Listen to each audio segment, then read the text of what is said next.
Doctor Juan Manuel, muy buenas tardes, bienvenido. Muy buenas tardes, Héctor. Un cordial saludo a todos los oyentes, a la mesa de trabajo. Feliz tarde para todos. Bueno, ¿cómo le ha ido? ¿Cómo le va con la temperatura hoy? Qué maravilla. Bogotá ya parece como en otro piso térmico. Ya estamos llegando a ser como Girardot. Sí, bueno, debemos tener a esta hora como unos 25 grados centígrados. Voy a investigar la temperatura. Bueno, ¿preparados para el tema que vamos a tratar rápidamente esta tarde? Bueno, pues esta tarde yo quisiera proponerles a nuestros oyentes un tema de conversación muy interesante que es la pensión de sobrevivientes. Está muy de la mano con la discusión que estamos viendo de la opinión pública relacionada con la reforma pensional. Y es importante entender primero en qué estamos, cuál es el régimen que tenemos ahora en Colombia, para poder entender si lo que nos está proponiendo el gobierno o la discusión política que se está dando en el Congreso de la República, pues es apropiada, es inconveniente, es apropiada para la situación del país y la conveniencia de todos los ciudadanos o no. Entonces, esta pensión de sobrevivientes, lo primero que hay que decir y señalar aquí es cómo funciona el sistema pensional en Colombia y qué es una pensión. Porque se habla mucho de pensión y se habla mucho de estos temas, pero probablemente no entendamos un poco de esto. El sistema pensional en Colombia fue creado, o el que nos rige en este momento, fue creado por la ley, a través de la ley 100 de 1993, en el gobierno de César Gaviria, justamente a 2 años de la Constitución Política de 1991, la reforma constitucional de 1991. Y eso creó un nuevo sistema de seguridad social en Colombia y hoy nos vamos a concentrar en hablar de la pensión. ¿Qué es el sistema pensional o cuál es el sistema pensional que tenemos en Colombia? Lo primero que hay que decir es qué es la pensión.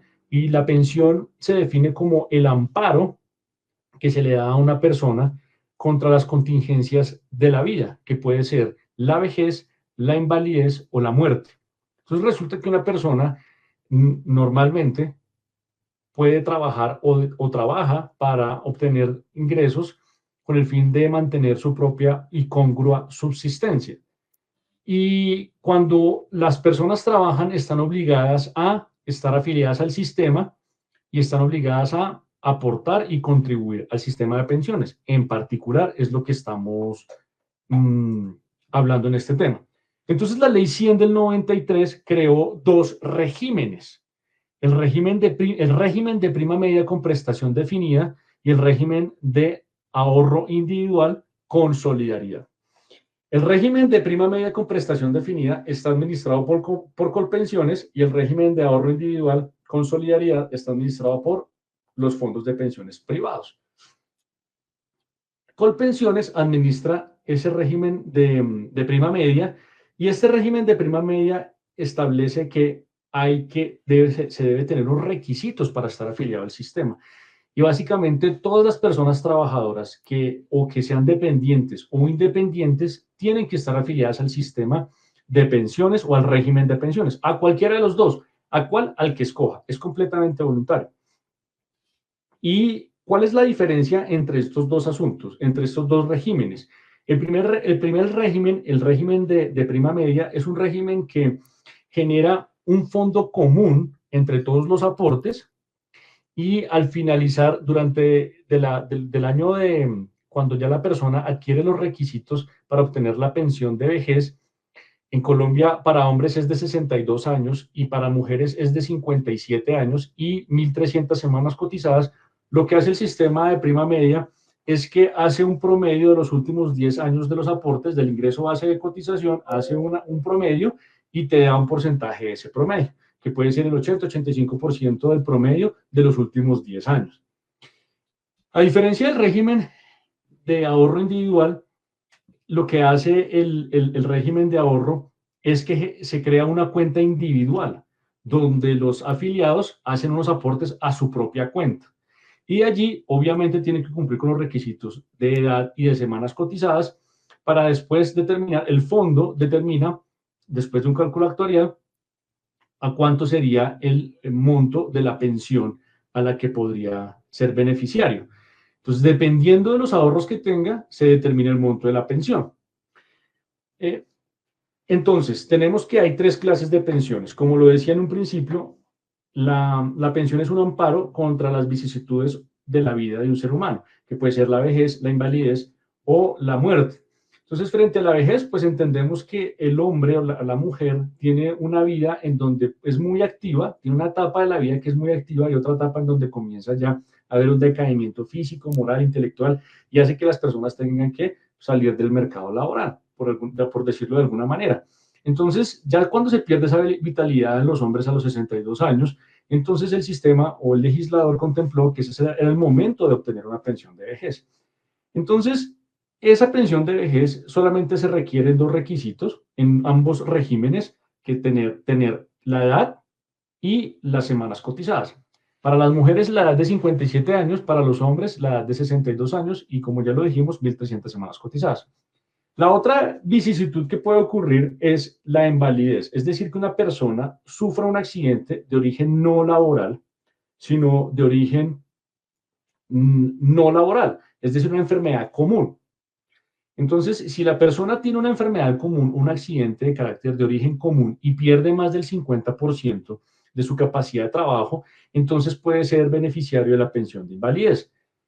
¿Qué sucede? Que para que la persona pueda obtener esa pensión de invalidez, tiene que estar calificado. ¿Y quién califica la invalidez? Las EPS. Y las EPS emiten un concepto, un dictamen, diciendo si la persona, con base a la historia clínica, perdió o no el 50% de la capacidad de trabajo. Si el afiliado considera que no está de acuerdo con el porcentaje que le calificó la EPS, entonces puede acudir a una junta regional de calificación de invalidez o una junta nacional de calificación de invalidez. ¿Con qué propósito? De que corrijan o modifiquen el porcentaje de invalidez, porque si no llega al 50 o no supera el 50%, pues no será beneficiario o no podrá disfrutar de esa pensión de invalidez. Y el tercer escenario es cuando un pensionado o un afiliado fallece, entonces surge la posibilidad de obtener una pensión de sobreviviente. Y esa pensión de sobreviviente, pues lo que hay que decir es que tiene dos requisitos o tiene varios beneficiarios, para ser un poquito más puntual en lo que estamos diciendo. Lo primero es que estamos hablando de dos hipótesis. La primera es que se trate de un pensionado, o sea, una persona que ya esté disfrutando de una pensión de vejez o de una pensión de invalidez. O la segunda hipótesis es que sea de un afiliado. Si se trata de un pensionado, entonces tendríamos que remitirnos a la lista de beneficiarios que trae la ley. Aproximadamente eso está entre el artículo 44 y el artículo 46 y 49 de la ley 100 de 1993. Esto para ilustrar a nuestros oyentes, para que si tienen una inquietud, pues puedan descender sobre la ley y consultarla directamente y eventualmente pues consultarnos o hacernos preguntas, si es que así lo consideran cuando estemos en esa etapa. Los beneficiarios, el primer beneficiario es la cónyuge o la compañera permanente, cónyuge o compañera, compañero permanente. Y ese primer beneficiario puede hacerlo de dos modalidades, de una forma vitalicia o de una forma temporal. Cuando estamos hablando para que una cónyuge o un compañero permanente, una compañera permanente superstite, es decir, la que sobreviva a la muerte del pensionado, para que sea vitalicia requiere que se cumplan tres requisitos. El primero, que sea mayor de 30 años. Segundo, acreditar vida marital con el causante pensionado. Y segundo, acreditar que convivió con el fallecido por más de 5 años continuos anteriores a su muerte. Entonces, en el ejemplo que voy a colocar, un pensionado tenía, por Colpensiones, estamos hablando de régimen de prima media, porque no quiero abarcar todas las hipótesis, porque si no, no podríamos abarcar ese tema en 20 minutos. Es que cuando la persona, un pensionado, que esté pensionado por pensión de vejez en Colpensiones, fallece y estaba casado, entonces la cónyuge superstite tiene derecho a la pensión de sobreviviente. ¿Qué habrá que considerar? Que podría ser en la modalidad vitalicia o en la modalidad temporal. Si es para que sea vitalicia, tiene que ser una persona mayor de 30 años que demuestre o acredite o tener convivencia marital con el fallecido y haber convivido con él por más de 5 años continuos en los últimos 5 años anteriores a la muerte del pensionado. Entonces, si acredita eso ante Colpensiones, pues le van a asignar la pensión de sobreviviente. ¿Y en qué monto? Pues en el mismo monto que venía devengando la persona fallecida, el pensionado. Entonces, si la pensión de vejez era de un salario mínimo, pues la pensión de sobreviviente que le van a dar al cónyuge superstite va a ser de un salario mínimo. Y eso va a ser vitalicio hasta que el cónyuge viva, ¿correcto? La segunda modalidad va a ser temporal. La cónyuge superstite o la compañera permanente o compañero permanente podría hacerlo de manera temporal, beneficiario de esa pensión de sobreviviente, si es menor de 20 años y no ha procreado hijos con el fallecido. Y adicional a eso, pues tendrá que también demostrar la convivencia con ese fallecido. ¿Qué es importante? ¿Por qué es temporal? Porque es menor de 20 años. Entonces, ¿qué significa? Que esa persona de 20 años también tiene que seguir aportando al sistema porque la pensión en esa modalidad solamente sería por 20 años. Por eso es temporal, porque la persona pues está en una vida productiva, entonces podría seguir aportando y ser a cierto punto obtener su propia pensión de vejez. Frente a eso, de la pensión de sobreviviente, de los beneficiarios de cónyuge o compañera, compañero permanente, ¿hay alguna inquietud? Pero me preguntaba, doctor. Sí, sí, del tema que estamos hablando de los beneficiarios de la pensión de sobreviviente, de lo cónyuge, de la modalidad de vitalicio temporal, ¿tienen alguna pregunta, alguna inquietud que haya surgido hasta el momento con respecto a este régimen No, pensional? no han preguntado todavía. Están muy pendientes, ingresaron, pero están muy pendientes sobre lo interesante de conocer el sistema de pensión. Están muy pendientes de lo que usted está manifestando, doctor. Correcto. Entonces, dicho eso, el segundo grupo de beneficiarios de la pensión de sobreviviente son los hijos menores de 18 años y mayores de 18 años que sean menores de 25, o sea, que sean entre 18 y 25 años, que demuestren que no pueden trabajar porque están estudiando. Ese grupo también es limitado. Esa pensión de sobreviviente es temporal. Es simplemente o hasta que cumpla la mayoría de edad o hasta que cumpla los 25 o hasta que termine ese estudio de pregrado que estaría haciendo esa persona. El cuarto grupo de beneficiarios, a falta de la cónyuge, a falta de la compañera, a falta de los hijos, serían los padres del fallecido pensionado. Y esos padres tienen que demostrar también la dependencia económica. A falta de padres, los que podrían ser beneficiarios de esa pensión serían los hermanos discapacitados o que tengan alguna discapacidad física, funcional, intelectual, moral, bueno, etcétera. Cualquier discapacidad que le impida trabajar y que le haga dependiente económico o que haya sido dependiente económico del pensionado fallecido, entonces también será beneficiario. Entonces, fíjese que la ley establece un grupo de personas que sean beneficiarios para otorgar ese beneficio. No es una herencia, eso es claro. Para que tengan eso claro los oyentes, no es una herencia, la pensión de sobreviviente no se adquiere por iniciar un proceso de sucesión, sino que es un trámite directo que se hace ante el fondo de pensión, ante el Colpensiones, para que te entregue esa pensión de sobrevivientes, ¿correcto? O ante el fondo de pensiones. En el caso de que estamos hablando de una persona que está en el régimen de prima, en el régimen de ahorro individual, con solidaridad. Acá hay un tema que ustedes no me han preguntado, que no me han, o que los oyentes no nos han preguntado, y es que qué pasa, que es un poquito controversial, qué pasa si hay cónyuge y compañera permanente del mismo pensionado fallecido. ¿Qué pasa si hay convivencia simultánea? ¿Qué cree usted que podría pasar esto?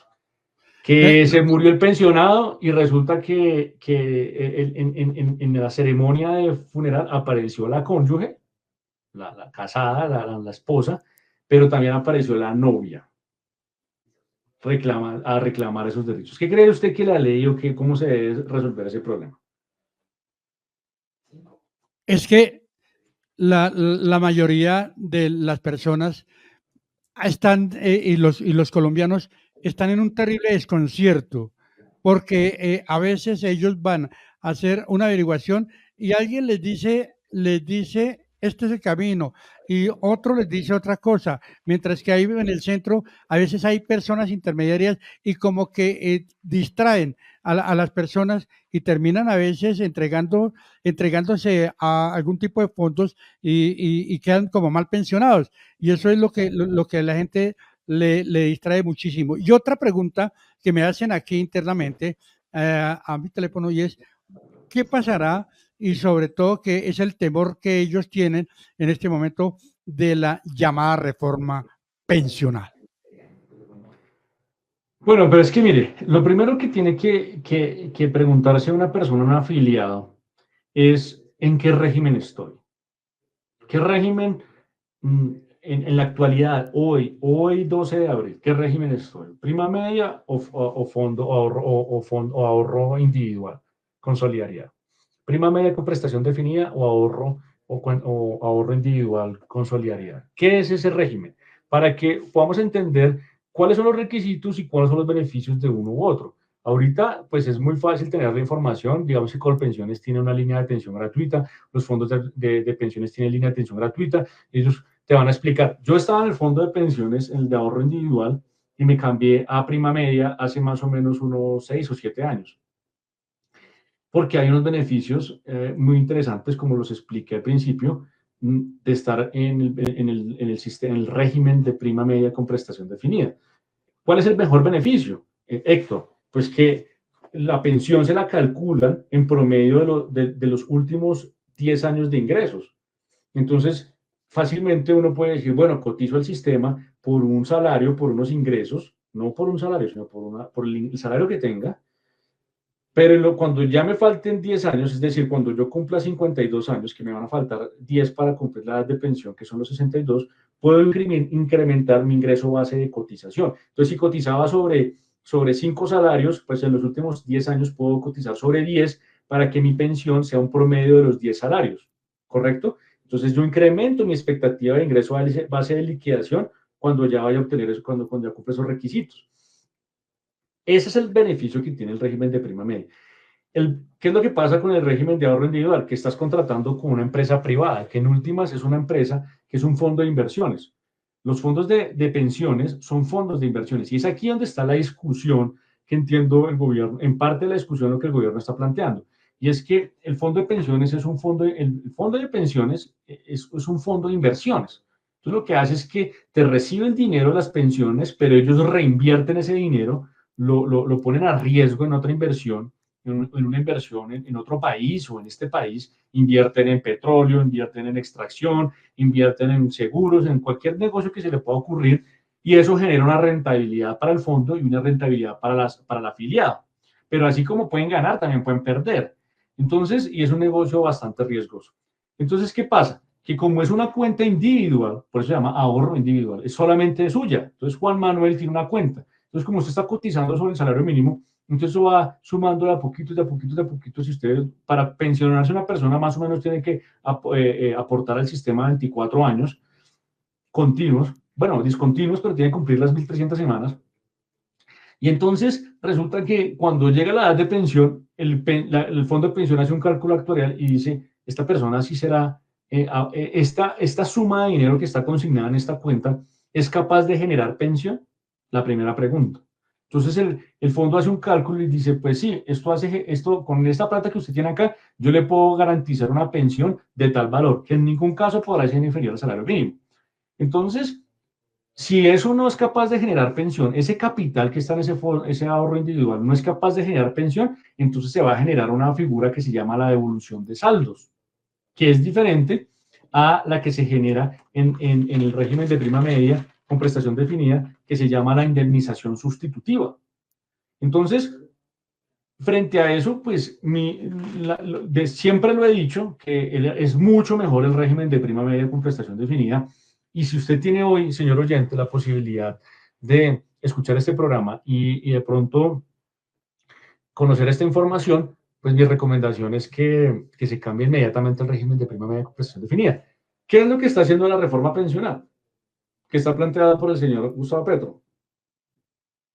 pues básicamente está creyendo que va a cambiar el sistema para que se transforme a un régimen de pilares, donde va a haber 3 pilares. Y esos pilares pues van a estar claramente definidos, donde va a haber un sistema que va a ser subsidiado para subsidiar a las personas que están en situación de vulnerabilidad, de pobreza, para que tengan una pensión garantizada, mínima garantizada. El segundo pilar son para los contribuyentes que se ganan o que devengan menos de 3 salarios mínimos, que van a estar en Colpensiones, que es el régimen de prima media, si es que lo van a mantener. Y está el otro, que es el de pensiones voluntarias, que son los que ganan que están los fondos de pensión, y son pensiones voluntarias que pueden, que todos los que ganen más de 3 salarios, pues van a ese sistema o a ese pilar del fondo de pensiones voluntarias. Entonces, ¿qué busca el gobierno con eso? ¿Qué es lo que entiendo con lo que han podido socializar de esa reforma? Que primero, pues se busca garantizarle a los adultos mayores que no pudieron aportar al sistema, pues una pensión, o garantizarles una pensión.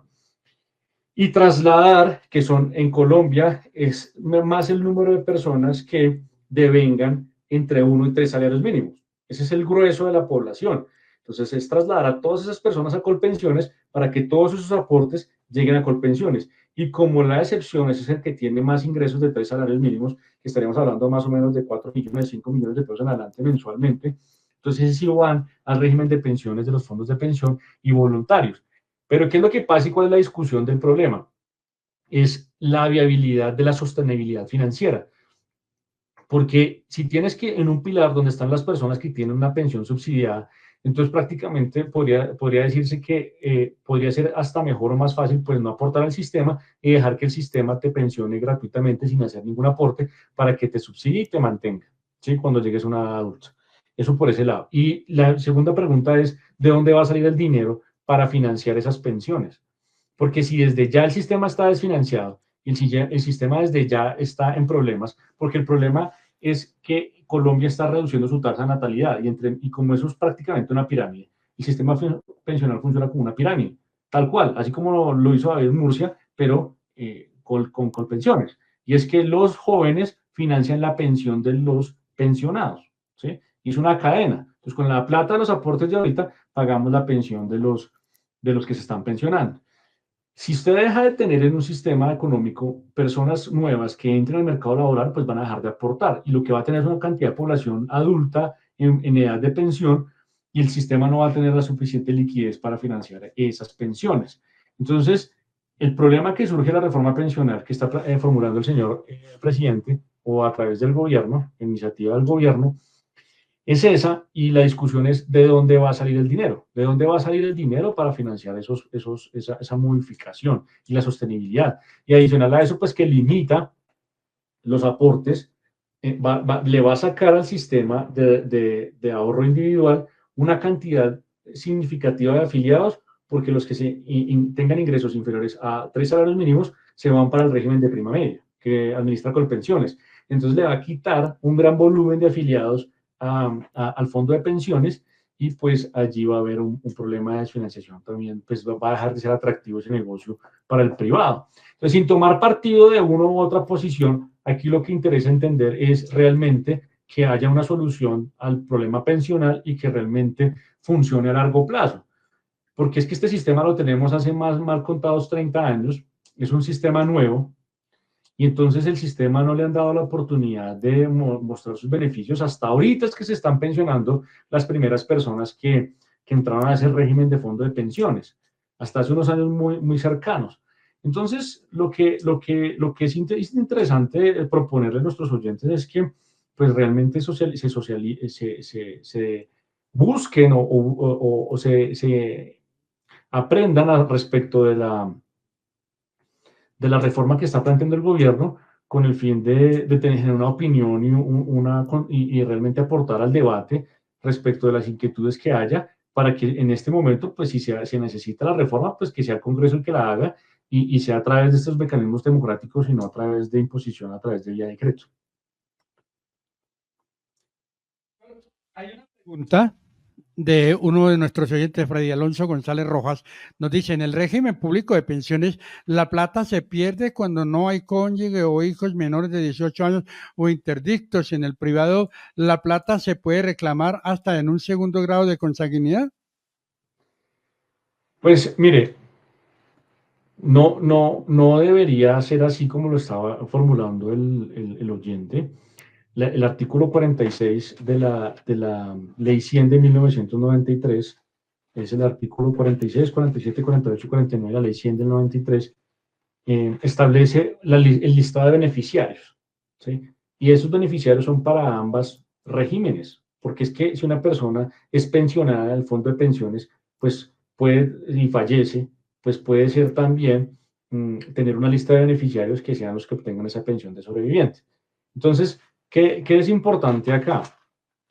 Entender quién compone la lista. ¿Tiene cónyuge o tiene compañera? Si tiene compañera, pues prevea tener una compañera que cumpla, pues que conviva con usted y que le dé vida marital para que en el momento que llegue, si es que llega a pasar, llega a fallecer ese pensionado, pues esos derechos puedan pasar a su cónyuge o a la compañera. Difícilmente, claro que es una realidad ahorita que ahora hay más personas solitarias y que viven solos o que no conviven con compañera ni con cónyuge, pero pues la mayoría de las personas puede decir que lo tiene, o esa es la lógica que se utilizó en ese momento. Pero si no tiene compañero, ni tiene compañera, ni tiene cónyuge, pues debe tener un hijo. Y si no tiene un hijo, pues un papá. Y si no tiene papá, pues un hermano enfermo, que dependa económicamente. O sea, lo importante es que esta persona pensionada pueda ayudarle o le esté ayudando a un hermano o a un papá o al papá o a un hijo dependiente para que eso pueda adquirir ese beneficio si es que llega a morir. Pero si no está en la lista de los beneficiarios, pues desafortunadamente pues el fondo de pensiones o el Colpensiones pues no le va a pagar la pensión de sobreviviente a nadie. Entonces, pues a mi manera de ver, pues la lista es bastante amplia. Digamos que la ley previó un número significativo de personas que lleguen a ser hasta, a ver, un hermano está en el segundo grado de consanguinidad, porque mire, el primero está el papá y el hermano es el segundo grado de consanguinidad. Entonces, digamos que en parte el oyente tendría parte de razón, que en ambos casos se hereda o no se hereda, sino que se recibe ese beneficio hasta el segundo grado de consanguinidad, que es un hermano inválido, así lo dice la ley, ¿no? No es que yo utilice ese calificativo, sino la ley dice los hermanos inválidos que dependan económicamente del pensionado que falleció.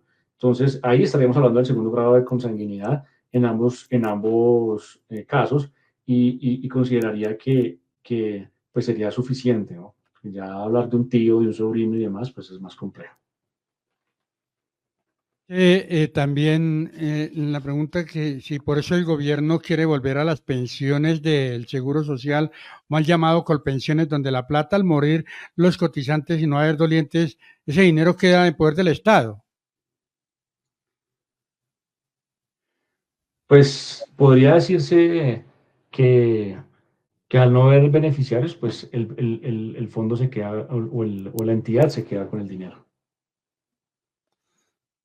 Bueno, algo que también ataña mucho a los pensionados es la pobreza, como el gobierno está pensionando a los colombianos y después de haberse apoderado y haberles quitado la famosa mesada 14, dejándolos pues a la deriva, personas que necesitan, que tienen gastos, que tienen costos, y la mesada 14 desapareció, es lo que nos dicen acá. Pero eso hace muchos años.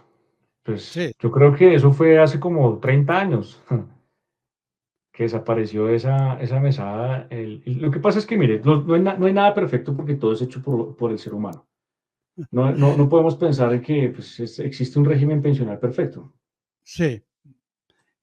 Algo también que nos dice acá, que hoy los jóvenes ya no creen en pensión y crean sus propios emprendimientos donde el capitalizar es mejor para asegurar un futuro incierto, que en el Estado no se lucre de esos dineros que al final se pierde. Ya la gente no está creyendo en pensión y más ahora que en esta reforma pensional creen que de pronto suben los años ya no les da deseos de cotizar en forma privada, en forma independiente, como usted lo manifestaba. El joven ya no quiere pensionar. Yo jamás me pensionaré. Bueno, pues es que hay dos formas de ver la vida, ¿no? Como verlo como un vaso vacío, un vaso medio lleno o un vaso medio vacío. Si, si la teoría de la persona, si una persona decide ser trabajador y decide ser dependiente económicamente de un trabajo, es decir, de una empresa que le pague un salario a cambio de una subordinación y la prestación de un servicio, y se decide que ese sea su estilo de vida, pues lo lógico es que durante una persona que trabaje 40 años, pues va a tener las semanas cotizadas suficientes y va a tener un capital allí asegurado para tener una pensión. Y si hace un cálculo de los incrementos salariales, pues a 20 años, cuando ya tenga ese derecho, pues así va a aumentar el costo de vida, pero también va a incrementar el costo de la pensión o el ingreso base de liquidación de esa pensión.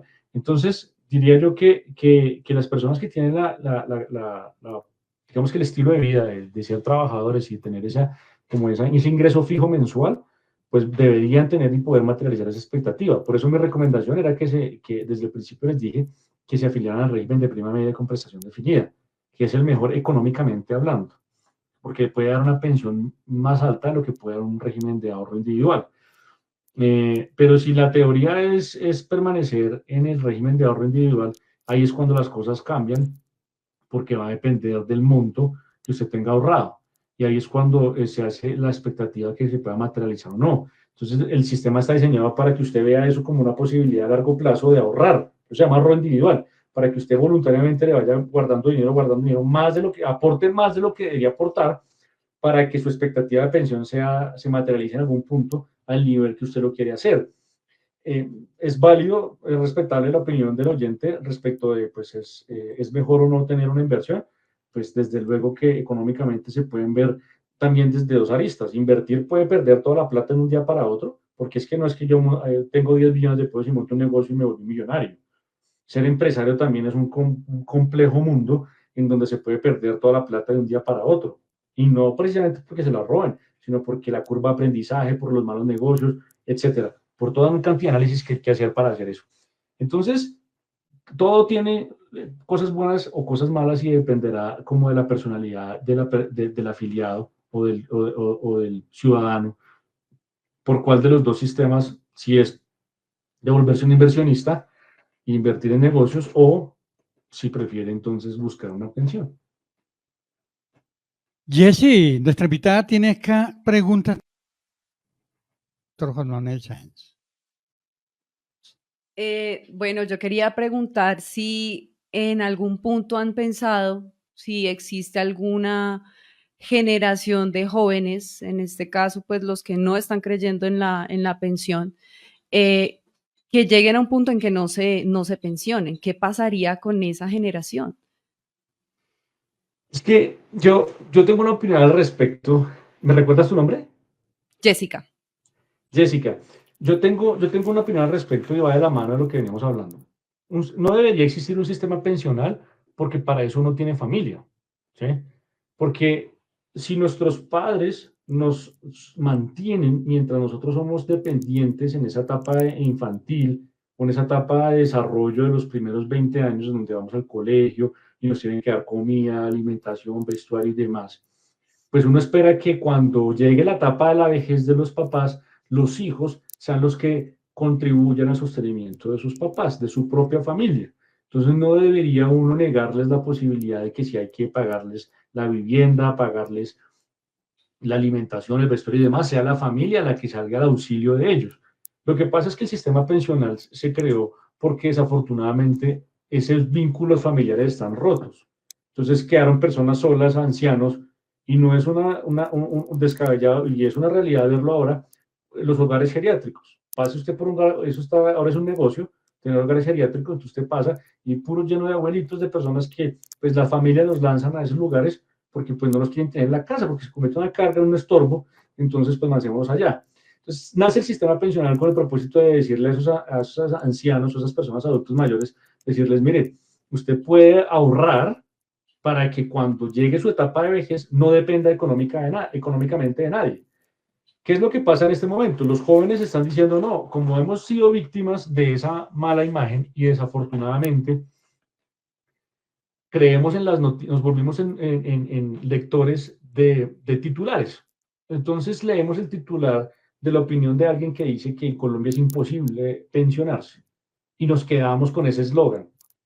Y yo le quiero decir, pues yo todavía no me he pensionado, yo no estoy en edad de pensión, pero lo que invito a las personas que nos están oyendo es hágase un plan financiero, elija un régimen y determine cuánto tiene que ser el aporte y cuántas semanas tiene que realizar un aporte. En mínimo son 1.300 para adquirir ese requisito y la edad, pero lógicamente pues la edad va a llegar porque eso es algo, el paso del tiempo es inexorable, pero no la recolección del dinero. Entonces hacer un plan de negocios porque no nos han enseñado eso en ningún lado, ni en el colegio ni en la universidad. Entonces, hacer un plan de negocios implica para su vida, su proyecto de vida personal, implica inclusive entender a qué régimen pensional se va a afiliar o a qué sistema de salud. Si va a tener medicina prepagada, si va a estar en el contributivo, si va a estar en el subsidiado o si va a tener una póliza. Pero eso implica unos costos y a futuro se tiene que proyectar y decir, yo quiero tener un ingreso, así no vaya a depender de él, pero que le lleguen a usted 1 millón de pesos, 2 millones de pesos mensuales por una pensión, que no le sirvan para depender, pues eso estará directamente relacionado con su estilo de vida, pero que le van a servir, le van a servir. Ahora, si usted quiere tener una inversión, pues claro que la tiene, pero tiene que trabajar en ella desde joven. Y es que los negocios también implican un riesgo. Entonces a usted le dicen, no, pues es que una inversión segura es comprar un apartamento y póngalo a arrendar y vive de la renta. ¡Qué maravilla de negocio! Sí, pero es que usted ha hecho un cálculo de la tributación que tiene que pagar por eso. Porque es que cuando ya depura la renta y usted depura una renta de persona natural por ingresos de capital, la tarifa es plena sobre eso porque usted no lo puede depurar con ningún gasto. Prácticamente los únicos gastos son los mantenimientos del activo. Entonces, si usted no gasta en el mantenimiento de ese activo, de ese apartamento y simplemente recibe renta, si usted recibe 2 millones de pesos o 5 millones de pesos mensuales de un arrendamiento, al año son 60 millones de pesos que ya superó el ingreso base de cotización o el ingreso base gravable para hacer declaración de renta y después contra qué lo va a tributar y la tarifa que le aplican es el 19, 21, 35%. Entonces, ¿cuántos impuestos voy a pagar de ese activo? Entonces, suena muy interesante que a mí me digan, no, pues no se pensione, más bien metas en un negocio. Pero es que los negocios tributan. Las pensiones hasta cierto punto no. O sea, tributariamente tiene beneficios tributarios, tener pensión, ¿sí? Entonces, y las rentas de capital sí están grabadas al 100%. Pensemos en otro negocio. ¿Cómo vas a pagar la renta? ¿Cuántos impuestos tienes que pagar?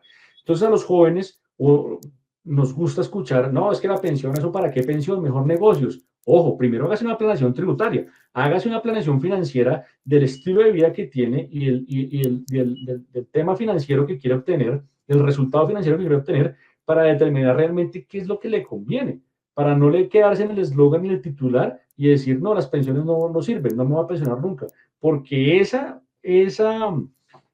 opinión nos ha generado en Colombia una crisis económica del sistema pensional. Porque si tú tienes una cantidad de gente que está trabajando, que recibe ingresos y que no aporta al sistema, entonces no estamos contribuyendo al desarrollo social de las personas que están en adultos mayores que están recibiendo pensiones, porque la pensión se financia de los ingresos actuales. Si me hago entender, las personas que están pensionadas hoy se financian con los aportes de los que pagan los jóvenes. Es una cadena. Entonces, yo digo, mira, sin satanizar ninguno de los dos ejemplos, si tú quieres si tú eres una empresaria, Jessica, y decides fincar tus esperanzas económicas en tu propio negocio para que no dependas económicamente después de una pensión, está maravilloso. Mi recomendación es hacer una planeación tributaria para determinar a futuro o en el transcurso de ese tiempo cuántos impuestos vas a pagar respecto de ese activo que te va a generar esa renta para que tú puedas vivir sin tener que trabajar. Eso es el primer punto, que es una declaración de renta. Impuesto de renta, impuesto de patrimonio, que eso es lo que es un impuesto directo que llega a tu patrimonio, que llega a tu vida simplemente por tener ingresos, ¿correcto? Y si es ser un trabajador y tener una dependencia económica de un salario, ¿sí? No puede ser, no puede que no sea muy atractivo, pero si se generan unos aportes juiciosamente y disciplinadamente, pues vas a tener una pensión. Por eso nosotros tenemos que propender en Colombia porque ese sistema pensional se mantenga, a mi manera de ver. Digamos que podría ser contradictorio con lo que dije, que pues para eso está la familia, pero desafortunadamente la realidad es que hoy cada día más personas son solas, más personas deciden no casarse, más personas deciden no tener hijos, más personas deciden tener uniones con amigos, con parejas del mismo sexo, con animales. La familia se puede conformar de diferentes vínculos.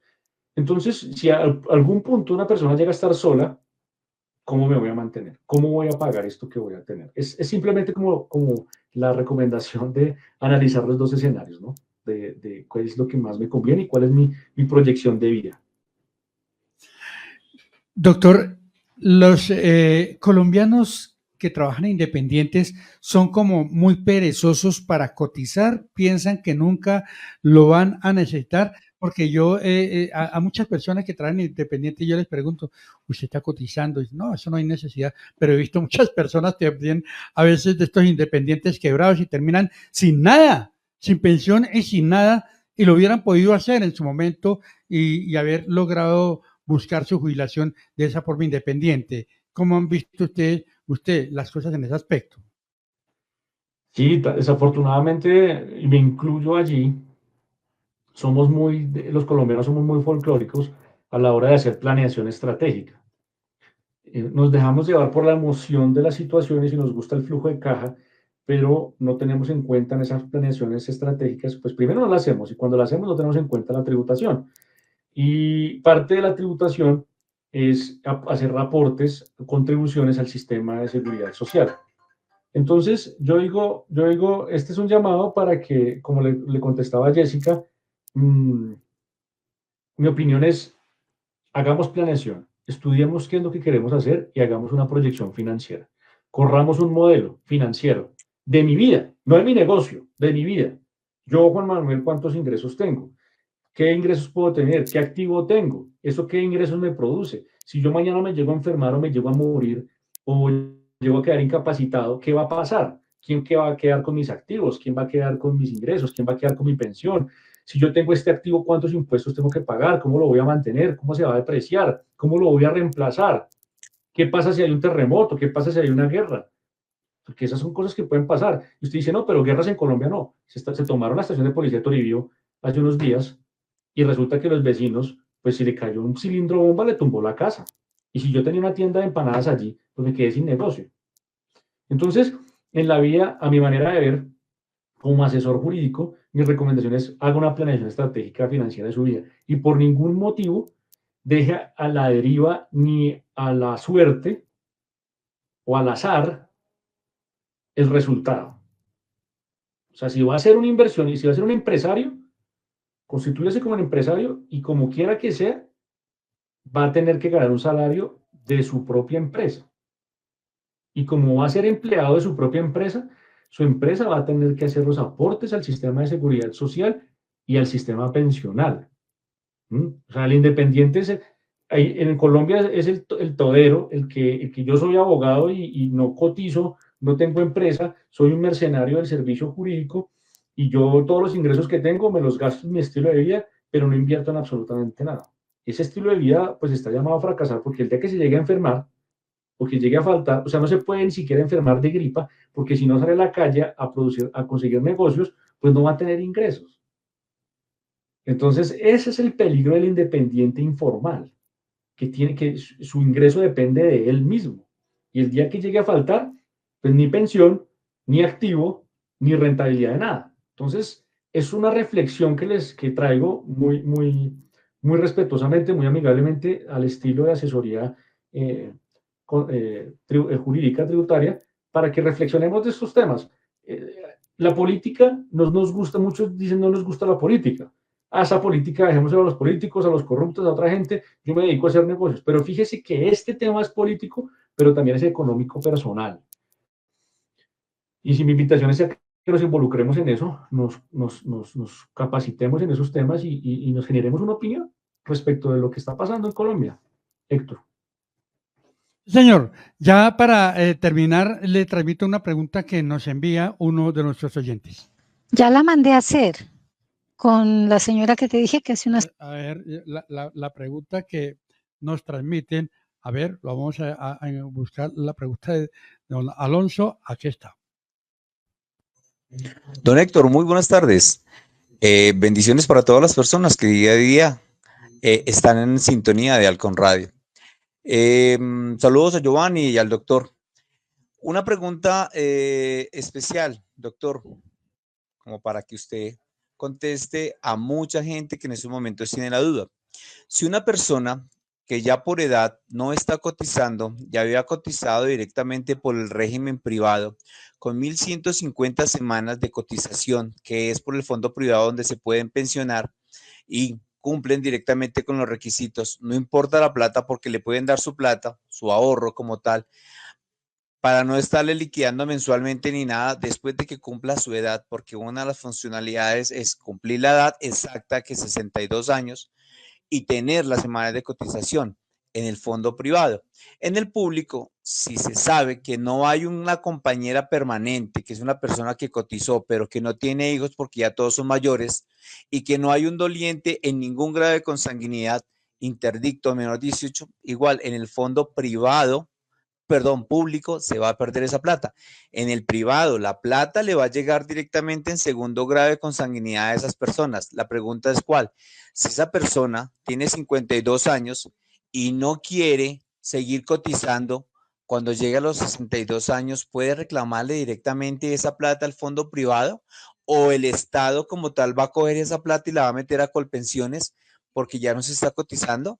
¿O cómo se hace?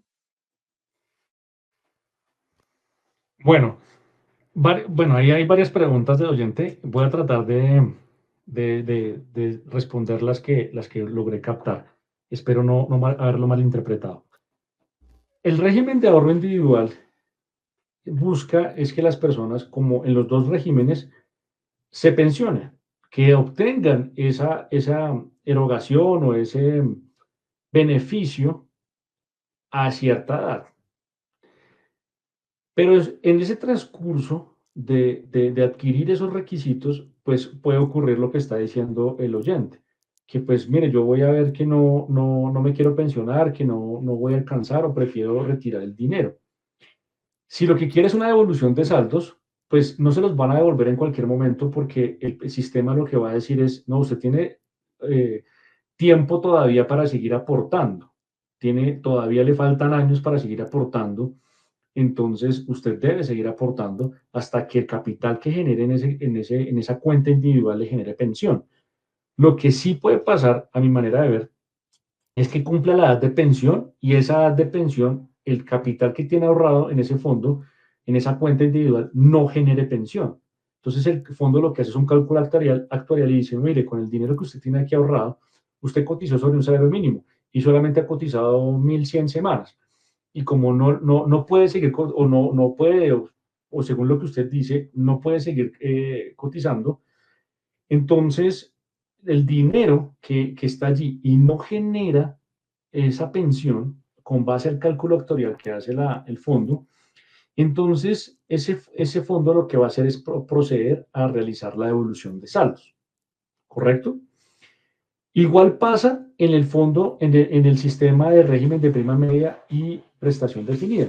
No le hacen la devolución de saldos, pero sí le hacen una indemnización sustitutiva. Entonces, yo lo que entiendo es que hay una intención del afiliado a tener una liquidez actual, ¿sí? Porque es muy, muy tentador en ver que te llega una cuenta del fondo, un certificado, dices, Juan Manuel, tienes 80 millones de pesos ahorrados, tienes 100 millones de pesos ahorrados, tienes 150, 200, 300 millones de pesos. Y entonces tú dices, uy, me faltan 10 años para pensionarme y tengo 300 millones de pesos ahorrados. Uy, pues yo con 300 millones de pesos me puedo comprar un apartamento, o puedo comprarme una casa, o terminar de pagar esta casa, o vendo esta y con los 300 me compro una más grande. y yo sigo trabajando porque sigo prestando asesorías o porque sigo trabajando, entonces quiero la plata ya. Eso es lo tentador de ver esa cuenta con ese valor. Entonces, podría pensarse que yo voy al fondo y le digo, venga, pues ya no quiero seguir, más bien denme mi plata. No, es que eso no es una cuenta de ahorros. No es una cuenta de ahorros donde la plata es mía y yo voy y la saco cuando yo quiera. No, es un fondo destinado únicamente para obtener la pensión de vejez cuando te llegue el momento con los requisitos que ya hemos mencionado, las semanas y la pensión y la edad de vejez. Si a la edad de vejez no has cumplido en el fondo de ahorro individual, ese dinero que tienes ahorrado allí no genera pensión. O sea, con el cálculo actuarial, ellos hacen un cálculo matemático y dicen, con la plata que usted tiene ahí, yo le puedo pagar un salario mínimo hasta que se muera. O le puedo pagar 2, o le puedo pagar 3, o le puedo pagar 5. Pero si con la plata que usted tiene solamente le pueden dar 500.000 pesos mensuales, pues dicen, no, porque la pensión mínima es 1.000.000. Entonces yo no le puedo dar menos de 1.000.000. Entonces prefiero volver la plata y que usted se vaya con ella. Entonces, pero digamos que es la lógica matemática, los fondos la tienen muy bien estructurada para que así sea una pensión mínima, la persona se vaya con la pensión mínima, que es más barato para el fondo entregar una pensión mínima, porque ¿qué va a pasar? Que ponen a trabajar la plata que tú tienes. Como es un fondo, entonces ponen la plata a trabajar en una inversión que les va a generar mucha rentabilidad para poder financiar el pago de lo tuyo. Esas platas nunca quedan quietas, nunca pueden quedar quietas. El dinero tiene que generar dinero. Entonces, esa es la situación, la discusión jurídica. Espero pues haber podido contribuir un poco más a este debate. Desde luego que pues el tiempo es limitado y las respuestas no pueden ser tan extensas como tal vez nos gustaría. Y pues les agradecemos el espacio, las preguntas y nos veremos en una nueva oportunidad el próximo viernes, si Dios lo permite. Muchas gracias, Héctor. Y imagínense que es un tema bastante importante, el de las pensiones, porque hay muchas dudas entre los colombianos y esperamos en otra nueva oportunidad ampliarlo, tener más testimonios y tener como más inquietudes de los bogotanos. Nos imaginamos que ahora más tarde empiezan a preguntarnos a nosotros, entonces le transmitiremos las preguntas, lo que venga por parte de los oyentes, las vamos a transmitir para que usted en una nueva oportunidad nos dé respuestas. Se nos acaba el tiempo y ha sido muy valioso esta tarde, doctor. Muchas gracias, Héctor, a toda su audiencia. Un placer haberlos acompañado. Y saludos a Jessica, a toda la mesa de trabajo, al equipo de producción. Nos veremos y nos escuchamos el próximo viernes en este espacio. Muchísimas gracias. El próximo lunes en el noticiero. En el noticiero por la mañana, pero en el espacio de usted sabe quién soy yo el próximo viernes. Sí, señor. Bueno, doctor, feliz fin de semana. Igualmente, hasta luego.